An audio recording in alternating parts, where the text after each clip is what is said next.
오늘은 풍성한 삶을 제가 이제 이야기하려고 합니다. 세상 사람들도 믿는 사람들도 다 이 세상 살면서 풍성한 삶을 바라고 그것을 위해 노력하고 헌신하고 희생합니다. 그러나 세상 사람들이 생각하는 풍성한 삶이라고 하는 것은 뭐예요? 내 가족 잘 되고 내 자식 잘 되고 아주 건강하고 돈도 많이 벌고 사회적으로 성공도 하고 세상 사람들의 존경을 받는 길이 바로 풍성한 삶이라 이렇게 생각을 합니다.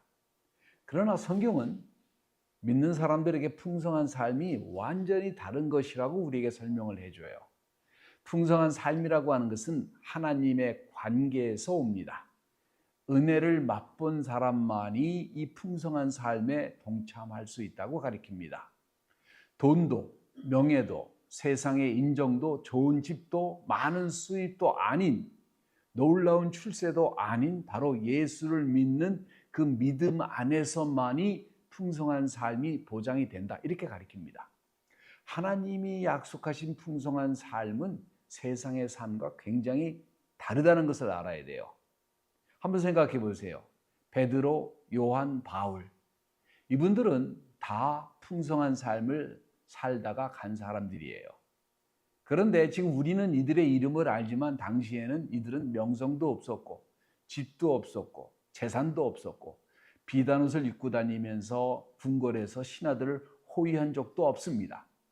단지 이들이 충성한 것은 예수를 믿고 그 예수의 복음을 증거했고 그 예수 안에 사는 삶이 전부였습니다. 근데 그게 풍성한 거예요. 자, 주님 당시에 사람들이 추구했던 것은 어떤 왕국을 기대했냐면 다윗의 왕국입니다. 회복을 하려는 것도 다윗의 왕국입니다. 뭐 틀린 것은 아니에요. 그런데 이사야는 장차 한 왕이 다스릴 이스라엘을 하나님이 영안을 열어서 보여줬는데 이 왕은 마치 목자와 같은 왕입니다. 하나님의 사람들을 영광스러운 곳으로 인도하는 왕입니다.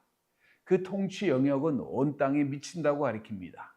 그리고 소망은 창을 넘어서 미래를 바라보는데 그런데 문제가 뭐냐면 사람들이 초점이 흐려지게 되면 단지 뒤에 있는 것만을 생각합니다.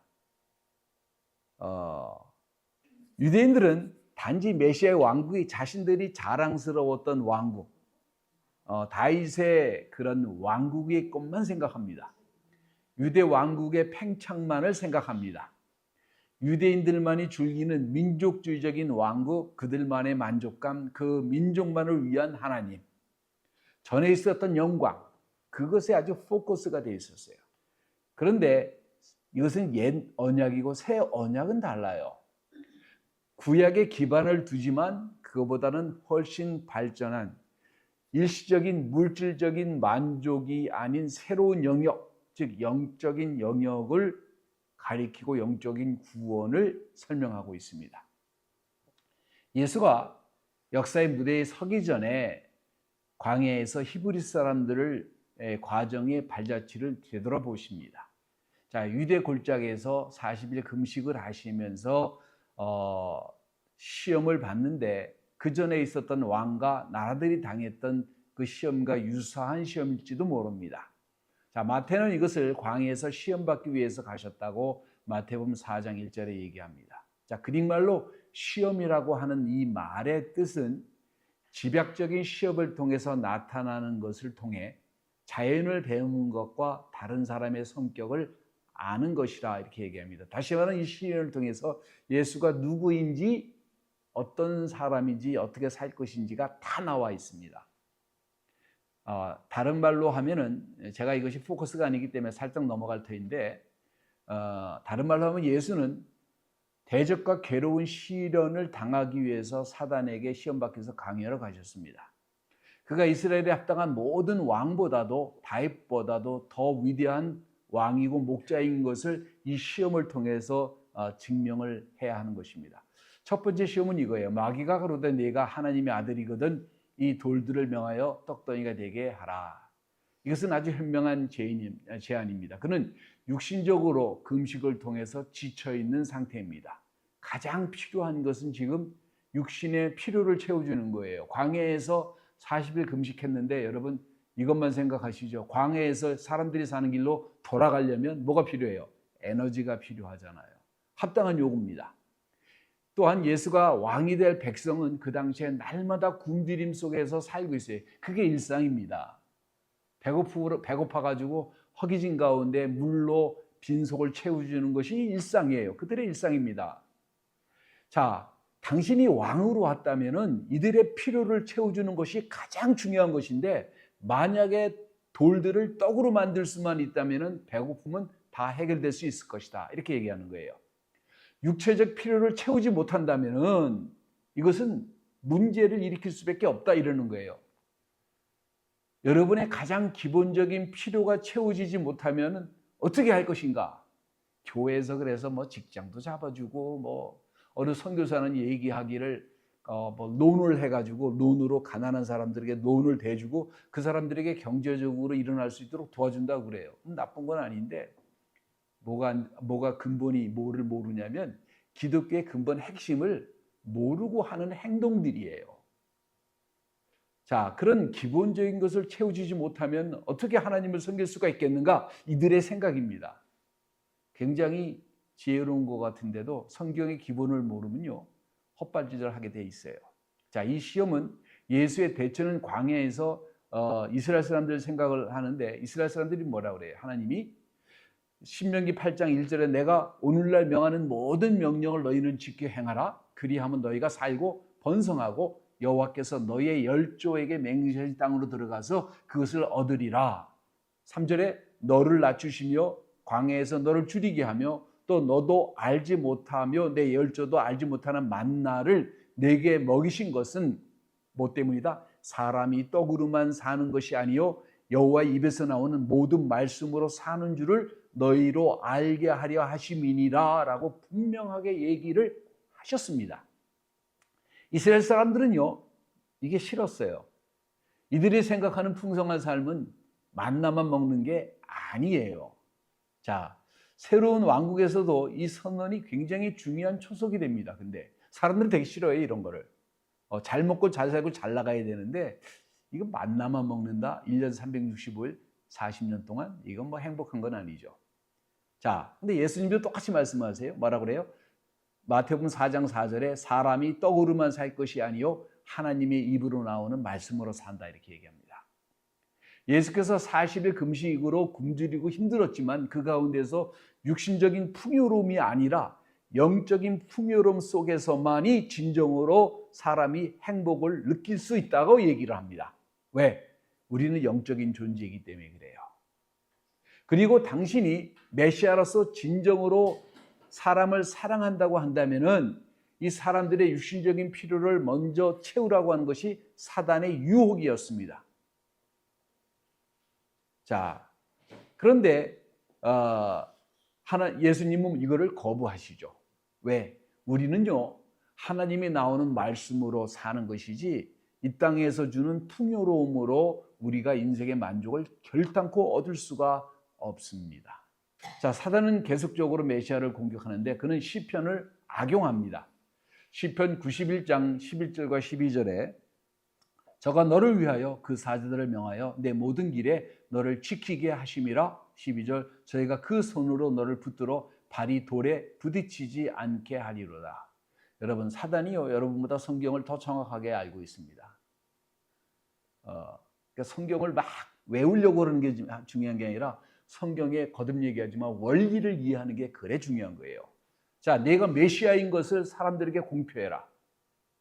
네 능력을 보여라. 한번 쇼를 해봐. Show yourself. 높은 데서 뛰어내리면 사람들이 너를 경외로 보고 네가 다치지 않는 걸 보고 너의 능력을 보고 사람들이 메시아라고 너를 따를 거야. Show yourself. 이 말이에요. 근데 주님은 구약의 말씀을 인용해서 이 사단의 제의를 거절합니다. 마태복음 4장 7절에 너희는 하나님을 시험하지 말라 이거예요. 여기서 그릭 말로 시험이라는 말은 유혹과 같은 말입니다. 너희 하나님을 유혹하지 말라.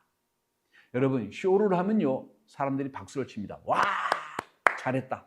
근데 사람의 영혼은 구할 수가 없습니다.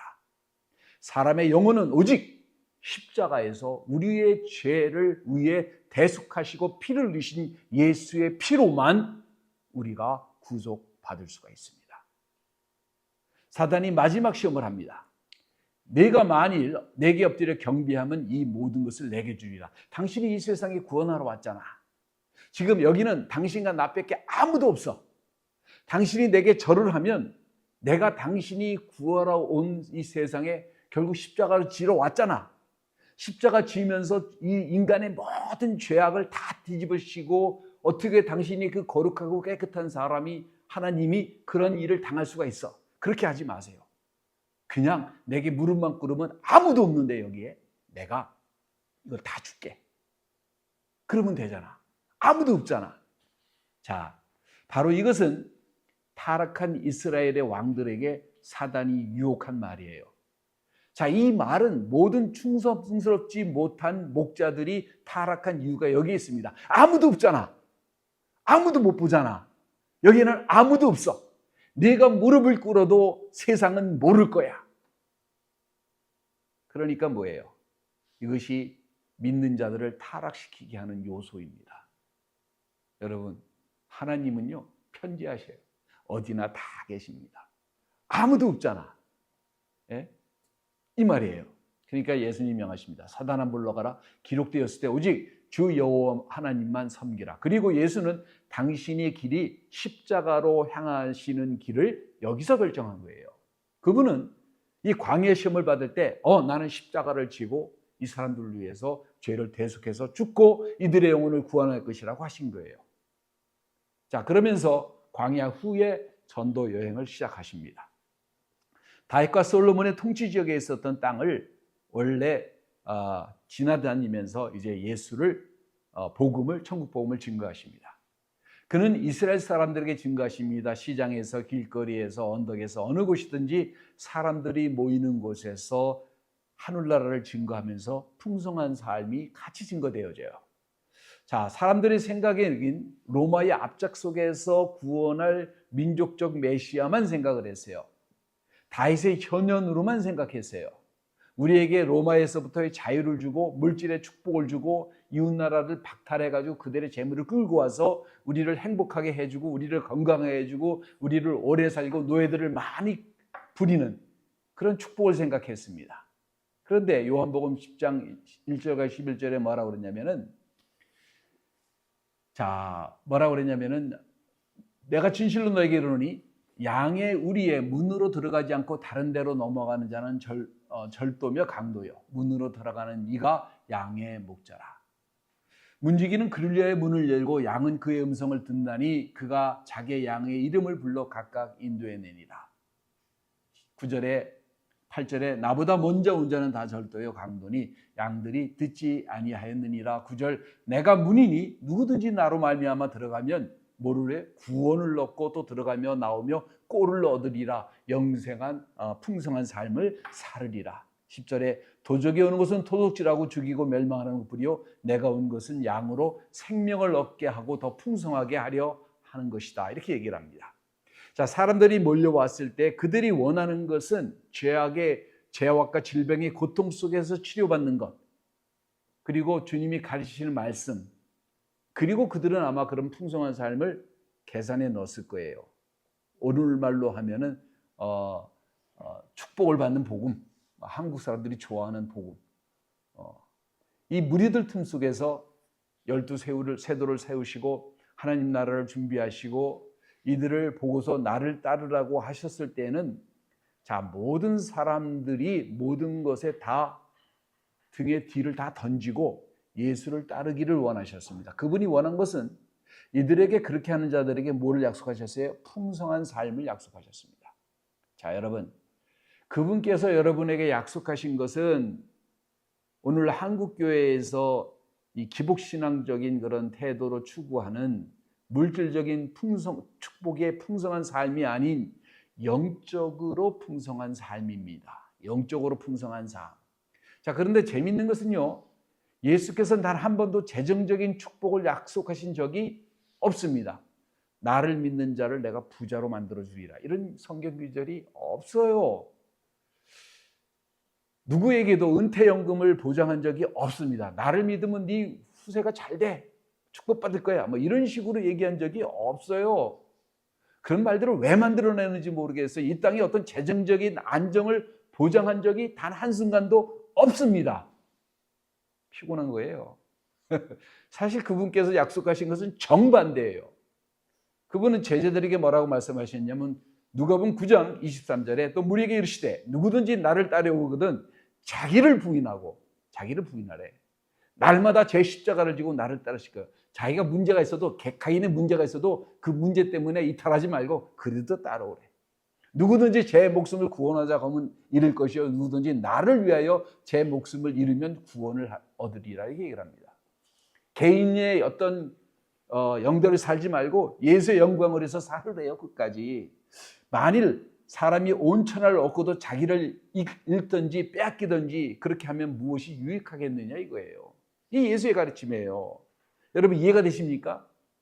그분께서는 어떤 돈도 재산 불리기도 물질의 축복에 대한 약속이나 가르침을 주신 적이 단 한순간도 없습니다. 예수께서 믿음으로 씨를 뿌리면 예수의 이름으로 복받는 건강의 축복, 물질의 축복, 승진의 축복을 말씀하신 적이 단 한순간도 없다는 거예요. 정신들 차려야 돼.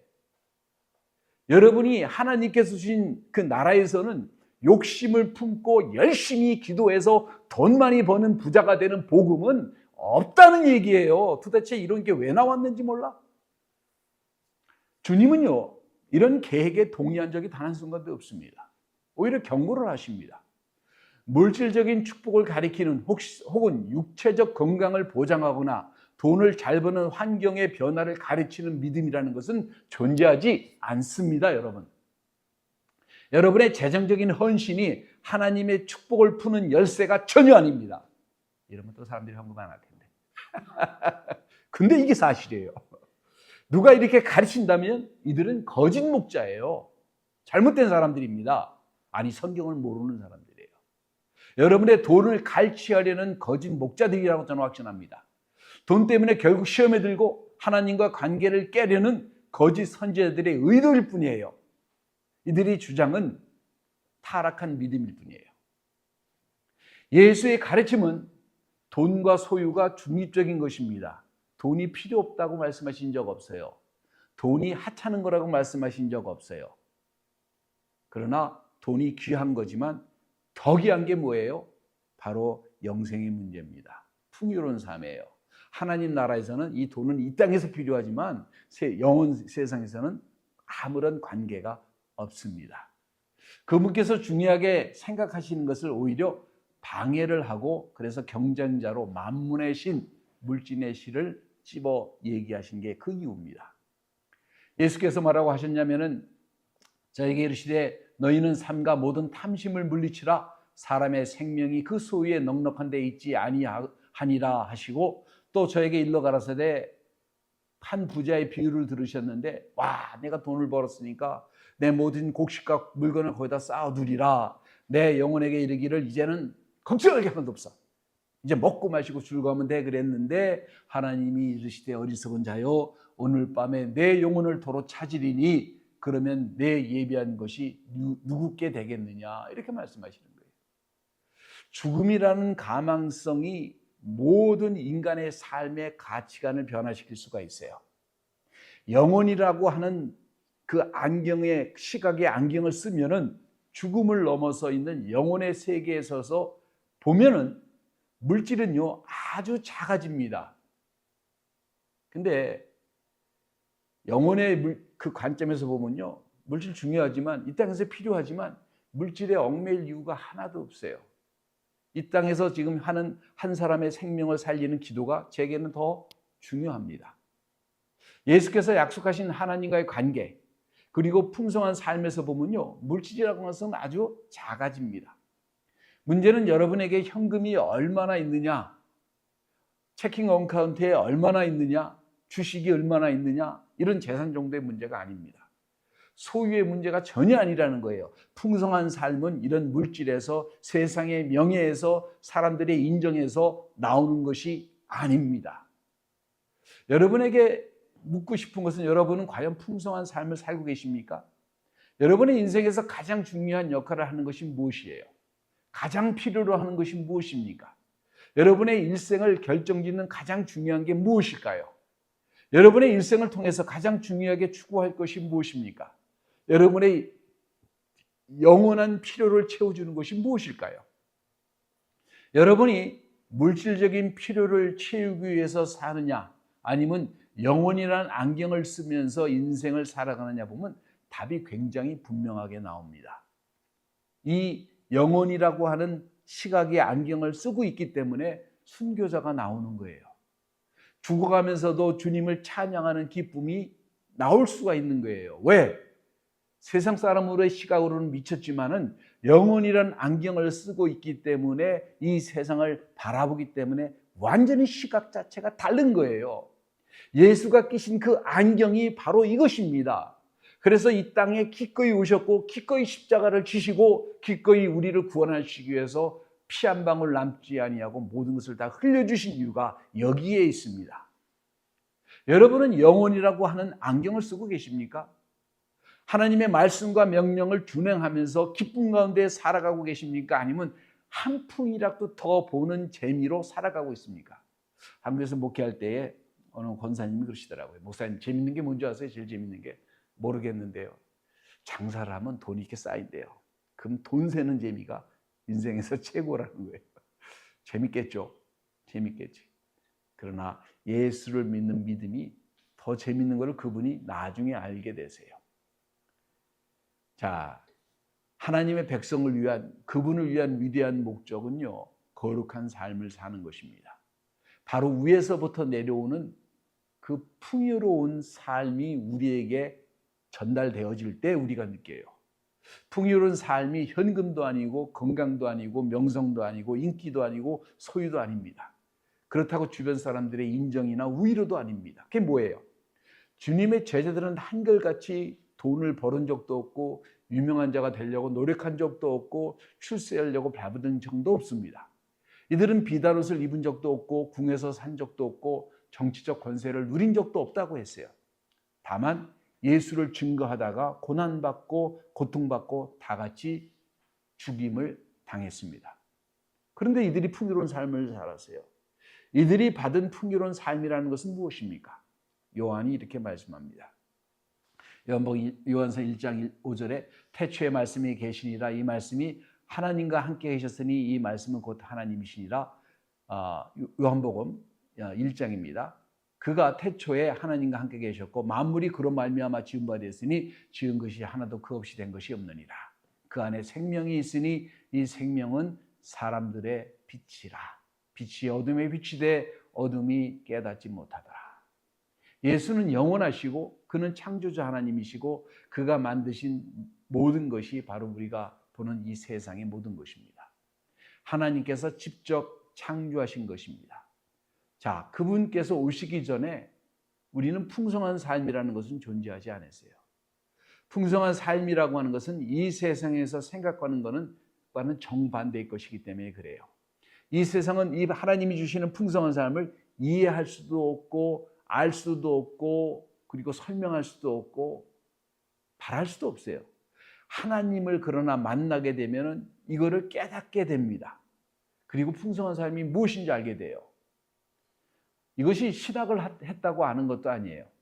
니고데모는 당시에 아주 뛰어난 철학자요 신학자입니다. 그리고 예수께서 증가하시는 풍성한 삶을 하지만 전혀 이해하지 못했어요. 하나님의 나라가 로마의 식민지로 전락했기 때문에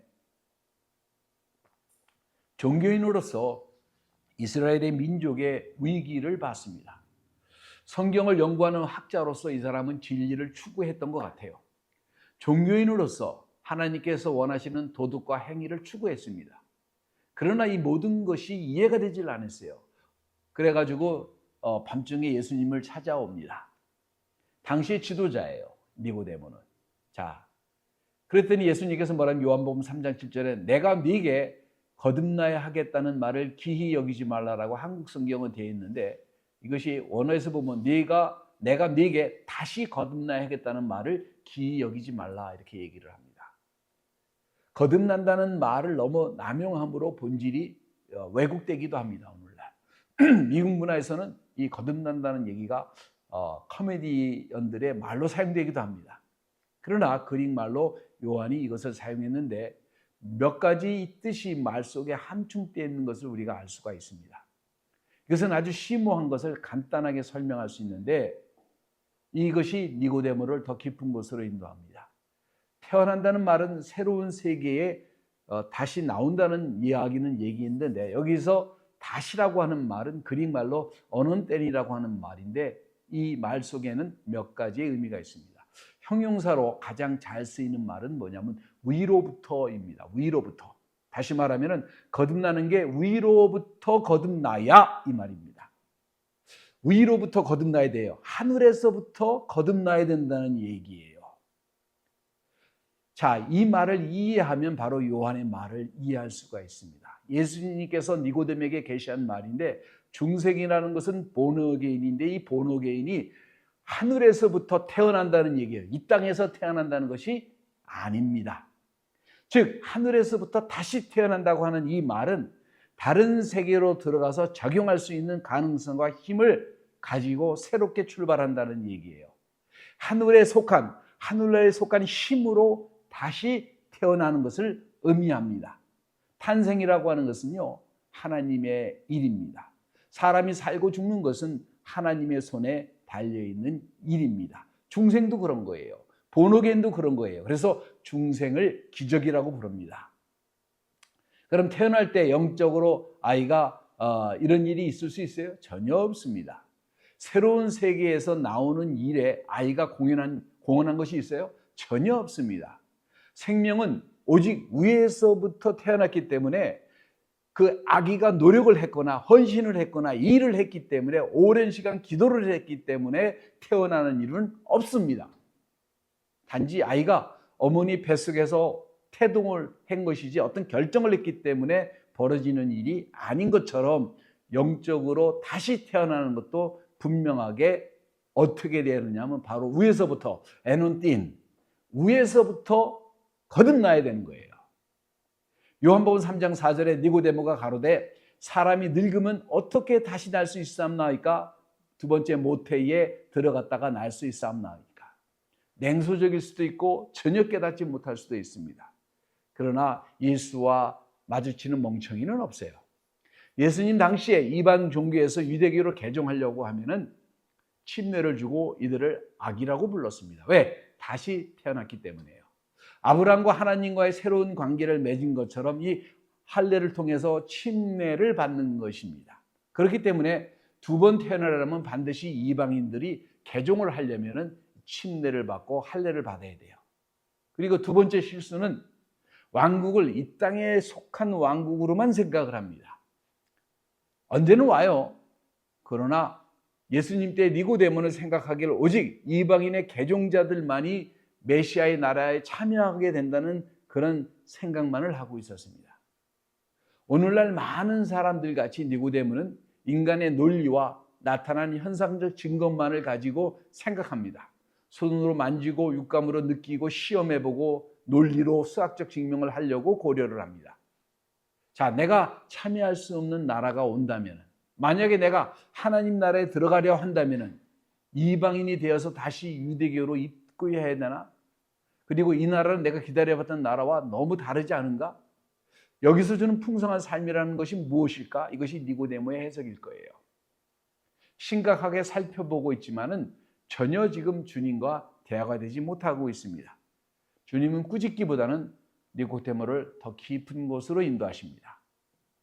주님은 니고데모가 이해한 개념을 신중하게 선택합니다. 요한복음 3장 5절에 예수께서 대답하여 이르시되 진실로 진실로 내게 이르노니 사람이 물과 성령으로 나지 아니하면 하나님 나라에 들어갈 수가 없느니라.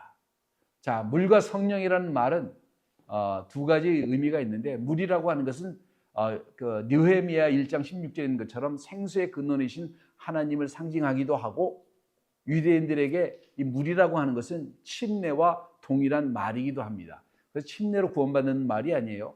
영적 탄생을 위해서 필요한 말인데, 물은 생수의 근원이신 하나님 아버지시고 니고데모는 언어띠라는 말을 알고 있습니다. 위에서부터 내는 거예요. 이것은 에스겔서 36장 24절과 28절을 보면 이해가 되는데, 내가 너희를 열국 중에 취하여 내고 열국 중에 모아 데리고 고토로 들어가서 맑은 물로 너희를 뿌려서 너희를 정결케 하되 곧 더러운 육신의 것과 모든 우상의 섬김에서 너희를 정결케 할 것이며 또 새 영을 너희에게 두고 새 마음을 너희에게 주되 너희 육신에서 굳은 마음을 제하고 부드러운 마음을 줄 것이며 내 신을 너희 속에 두어 너희로 내 율례를 행하게 하리니 너희가 내 규례를 지켜 행할 것이니라. 이렇게 얘기를 하는 거예요.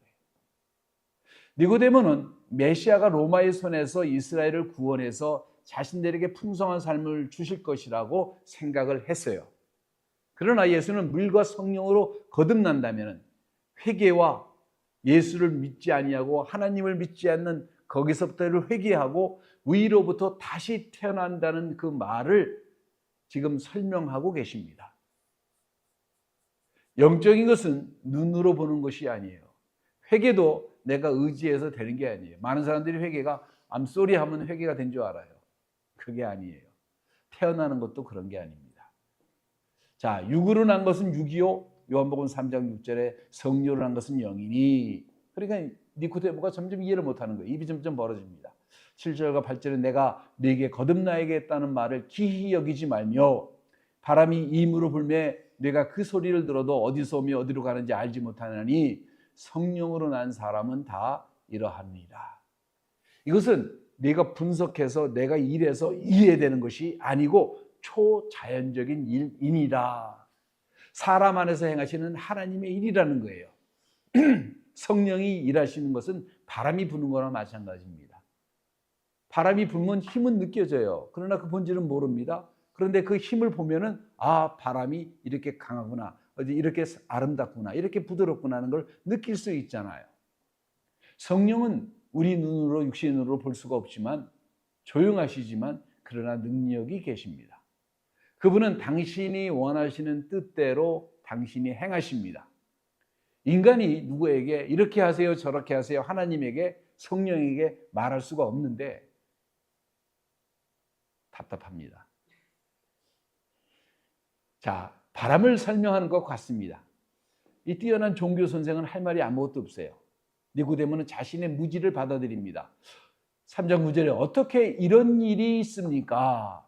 그는 이스라엘을 대표하는 당대의 선생이요 학자요 지도자입니다.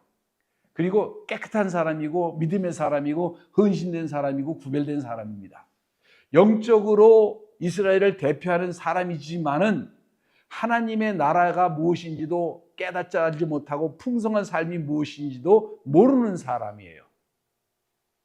이것이 오늘 교회에서 동일한 경고음이 될 것이라고 확신합니다.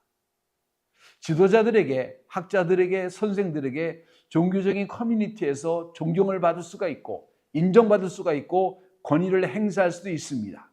신학적으로 뛰어나지만은 진정으로 위에서부터 다시 태어난다는 것을 이해하지 못하는 경우가 너무 많은 거예요. 왜? 본질적인 것을 이해하지 못하니까 이 거듭 태어나는 것이 밖에서 안으로 들어가요. 뭐냐면 예수 믿으세요. 그 믿는다고 고백을 하면 당신은 구원받습니다. 예수 믿으세요. 따라해보세요. 그러면 예수 믿어요? 그러면 구원받아요? 어떤 이런 바보 같은 신학이 나왔는지 모릅니다. 예, 이게 빌리 썬데이라고 하는 유명한 부흥 강사가 시작을 해서 저도 해요. 저도 하는데 제가 하는 목적은 그 사람들이 그렇게 해서 구원받았다는 얘기가 아니라 그들에게 어떤 믿음의 확신을 권고해 주기 위해서 하는 거지 그들이 구원받았다는 숫자로 카운트한다는 것은 그 어리석은 일입니다. 자, 10절 보니까 이러한 일을 알지 못하느냐, 11절 우리의 증거를 받지 않는구나, 12절 어떻게 믿느냐. 10절과 13절에 뭐라고 꾸짖냐면 너는 이스라엘의 선생으로서 이런 일도 알지 못하느냐? 가장 중요한 본질적인 문제를 알지 못하느냐? 이거 참 난감한 얘기입니다. 진실로 진실로 내게 이르니 우리는 아는 것을 말하고 본 것을 증거하노라. 그러나 너희가 우리의 증거를 받지 아니하는도다. 내가 땅의 일을 말하여도 너가 믿지 아니하거든 하물며 하늘의 일을 말하면 어찌 믿겠느냐. 그런데 만약에 예수께서 하늘나라의 일을 말하면 사람들이 이해가 됐을까요? 전혀 이해가 안 되겠죠. 그냥 말씀을 안 하시는 거예요. 대화가 안 되니까. 하늘에서 내려온 자 인자 외에는 하늘에 올라갈 자가 없느니라. 정답입니다. 니고데모의 문제는 지적인 것의 문제가 아니라 영적인 것의 문제가 있는 거예요. 영적인 것은 눈으로 볼 수가 없습니다. 왜냐하면 보이지 않기 때문에요. 그러나 그는 모세의 학생입니다. 주님께서 역사를 들이댑니다. 신명기 21장 4장과 9절의 말씀이에요. 이스라엘은 출애굽하면서도 하나님의 구원을 체험합니다. 10가지 재앙을 체험했고 유월절을 체험했고 그럼에도 불구하고 끊임없이 하나님을 믿지 못하고 불평과 원망이 광야에서 떠난 적이 없었어요. 하나님은 이들을 가르치기를 원했습니다. 그래서 뭐를 보내세요? 할 수 없어서 불뱀을 보내십니다. 불뱀에 물린 사람들이 그 불뱀의 독에 괴로워하면서 죽어갈 때 모세가 불뱀 모양의 지팡이를 만들어서 모든 사람이 볼 수 있도록 했습니다. 누구든지 뱀에 물린 사람들은 불뱀을 보는 즉시로 치료함을 받는 역사가 나타납니다. 주님께서 이 가르침을 다시 우리에게 설명해 주십니다. 죄에 죽어가는 사람들이, 죄의 독에 죽어가는 사람들은 누구든지 예수를 믿음으로 바라보면 살 것이다 이거예요. 요한복음 3장 14절에 모세가 광야에서 뱀을 든 것 같이 인자도 들려야 하니니 그렇게 얘기를 하는 거예요. 예수님께서 증거하시는 것은, 들리는 것은 바로 십자가를 말씀하십니다. 모든 죄를 담당하는 것, 거룩한 하나님의 합당한 요구가 채워지는 것, 죄인을 향한 하나님의 분노가 대속한 십자가의 행위로 용서받을 곳, 이는 저를 믿는 자마다 영생을 얻게 하려 함이라. 요한복음 3장 16절에 하나님이 이 세상을 이처럼 사랑하사 독생자를 주셨으니 이는 저를 믿는 자마다 멸망치 않고 영생을 얻게 하려 하심이라. 예수께서 약속하신 풍성한 삶이란 이 풍성함인데 환경이 아니라 수입 정도와 상관없이 내가 어떤 자를 사느냐, 어느 동네에 사느냐 상관없이, 심지어는 죽음과도 상관없이 역사를 합니다. 풍성한 삶이라고 하는 것은 예수께서 약속하신 것처럼 주의 성령을 내게 부어서 하나님의 신이 나와 함께 동행하시고 나와 함께 살아가시는 것입니다. 내가 가는 곳 어느 곳마다 하나님의 신이 나와 함께 동행하시는 곳이에요. 그러므로 내가 가는 곳마다 하나님의 역사가 일어나고 하나님의 은혜가 증거되어지고 하나님의 십자가의 보혈의 피가 나타나야 정상입니다. 주님께서 주신 풍성한 삶이 바로 이런 거예요. 아람어로 말씀하셨습니다. 요한이 이 스토리를 증거할 때 로마 제국의 말을 썼습니다. 폴리소스, 이 말 뜻은 과도한, 넘치는 이런 뜻이에요.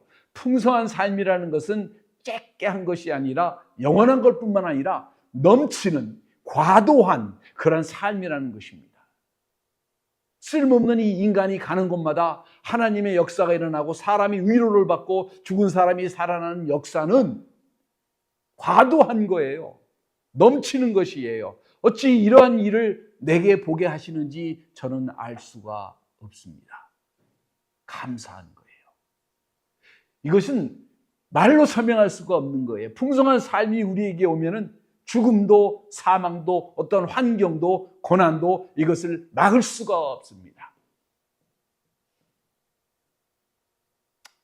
네 가지의 측면을 줍니다. 첫 번째는 날 수 있는 인생이에요.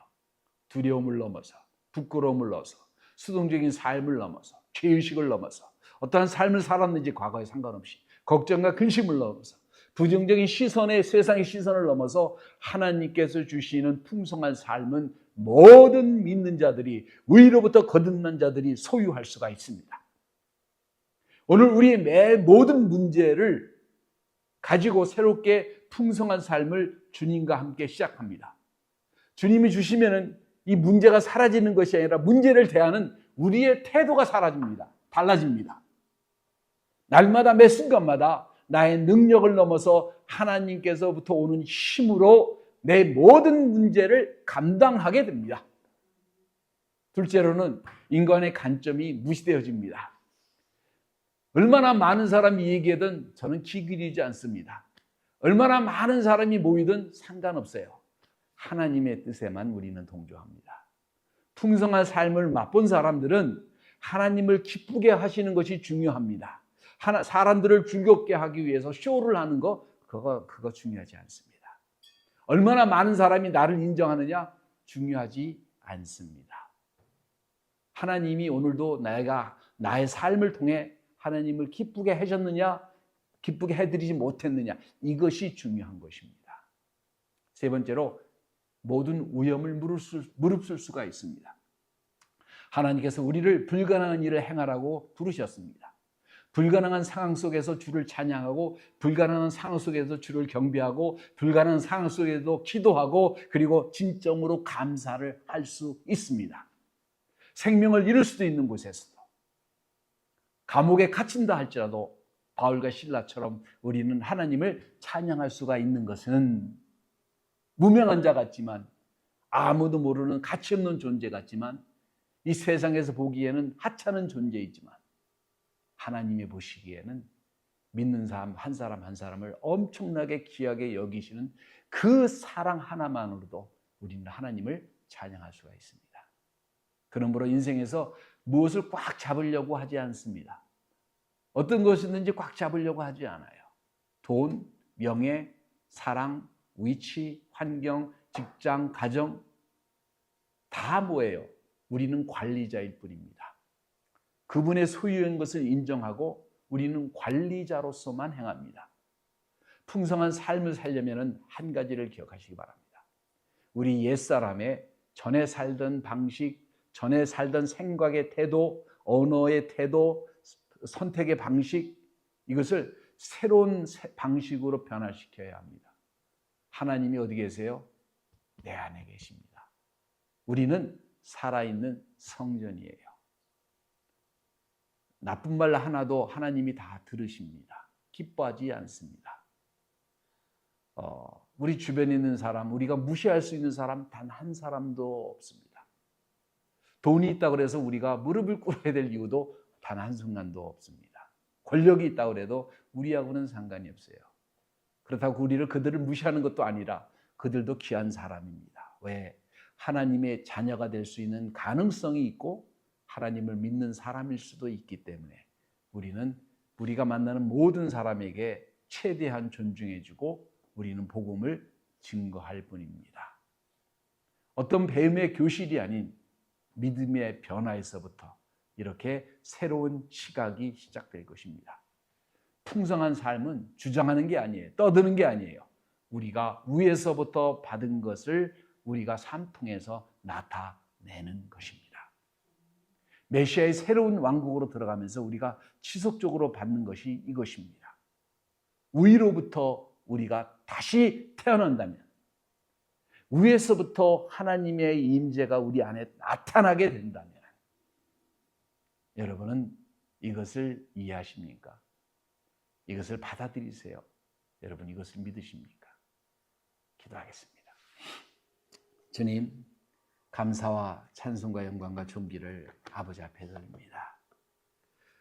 우리 주께서 주시는 풍성한 삶이 위에서 주시는 큰 놀라운 기쁨과 감사와 감격이 우리의 심령 깊은 곳 안에 흘러넘쳐나게 하옵시고 오늘 우리가 맞이하는 수많은 문제들 인해 흔들리지 아니하며 오직 예수를 믿는 그 기쁨과 소망 안에서 아버지의 과도한 그 풍성한 기쁨이 넘쳐 흐르게 하옵시고 결코 마르지 않는 샘물에 그 생수의 강이 터져 나오는 것 같이 우리의 삶이 터져 나오게 하옵소서. 이 시간을 온전히 주님을 찬양하며 감사드리며 예수 그리스도의 이름으로